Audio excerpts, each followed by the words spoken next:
coba lihat yang ilustrasinya untuk yang spektrum kontinu.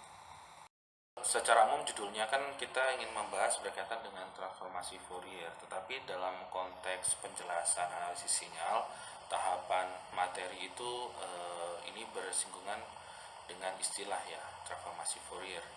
Nah, ada juga orang yang menyebutnya sebagai integral Fourier. Kalau istilah yang paling umum memang transformasi Fourier. Tetapi dalam konteks sinyal analitis dan penurunan matematis mungkin kita kenal transformasi Fourier dengan istilah yang lain seperti integral Fourier. Nah, kita coba lihat beberapa catatan yang sudah kita siapkan. Kita coba baca pada pertemuan hari ini. Di pendahuluan transformasi Fourier atau kita singkat dengan FT ya.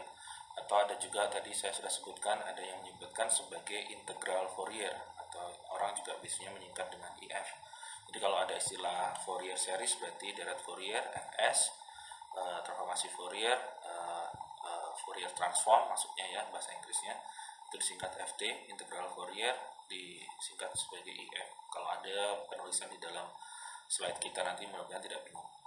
Baik, kita baca beberapa poin. Jadi representasi frekuensi dari suatu sinyal dan juga frekuensi respons dari suatu sistem.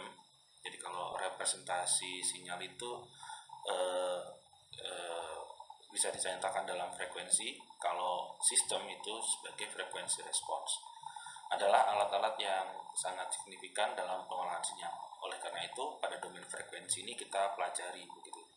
Pada bagian ini, pada materi kali ini, kita akan melengkapi representasi Fourier dari sinyal dengan memperluasnya untuk sinyal apriodik.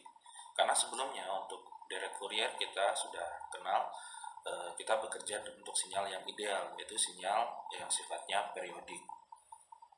Nah, mudah-mudahan istilah periodik dan aperiodik itu sudah dipahami oleh mahasiswa. Kemudian pada suatu proses terbatas, representasi sinyal harmonik dari sinyal periodik ini nanti akan diperluas menjadi Fourier transform atau FT atau transformasi Fourier.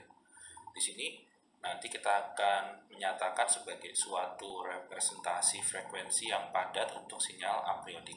Jadi karena kita nanti berhubungan dengan sinyal apriodik, maka representasi frekuensinya ini akan relatif lebih padat atau lebih kontinu dalam bentuk plotnya.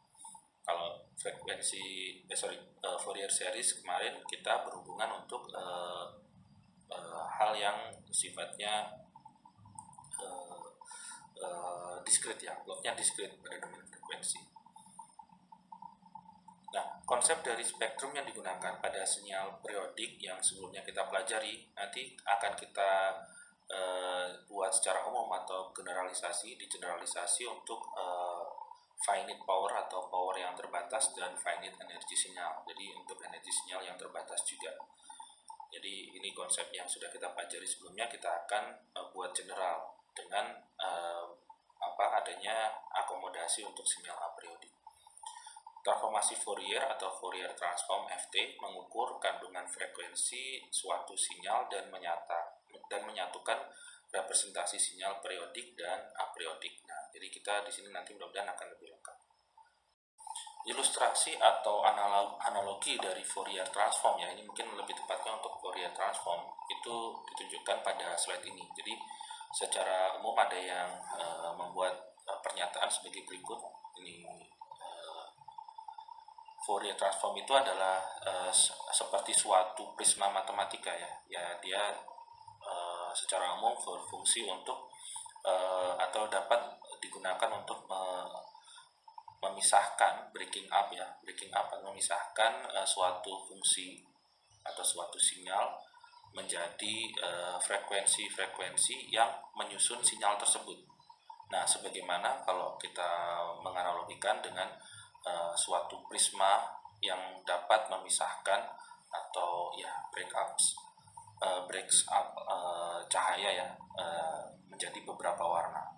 Ini ilustrasinya. Jadi kalau kita tahu bahwa cahaya yang atau ya cahaya warna putih gitu, kalau kita coba masukkan ke dalam prisma di situ nanti kita akan coba lihat beberapa spektrum warna. Nah, spektrum warna itu terdiri dari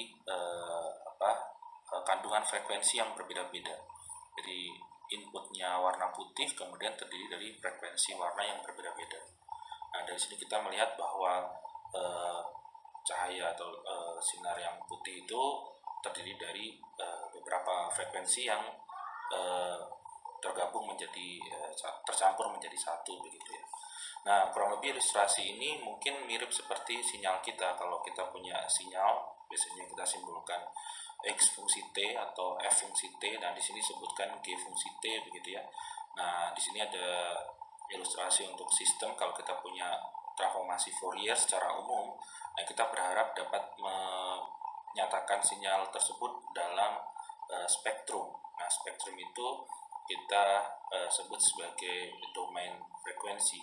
Biasanya kalau di sini G, di sini juga G, tetapi ini simbolnya untuk sinyal itu G-nya kecil, kalau frekuensi G-nya besar, atau sebaliknya misalkan kita gunakan simbol X kecil dan X besar, atau F kecil, F besar, H kecil, H besar, dan seterusnya. Nah, dari situ kita berharap representasi sinyalnya dalam bentuk frekuensi, domain frekuensi bisa kita nyatakan setelah kita melalui transformasi Fourier. Oke, kalau tidak ada pertanyaan, saya pikir kita bisa cukupkan ya pertemuan hari ini.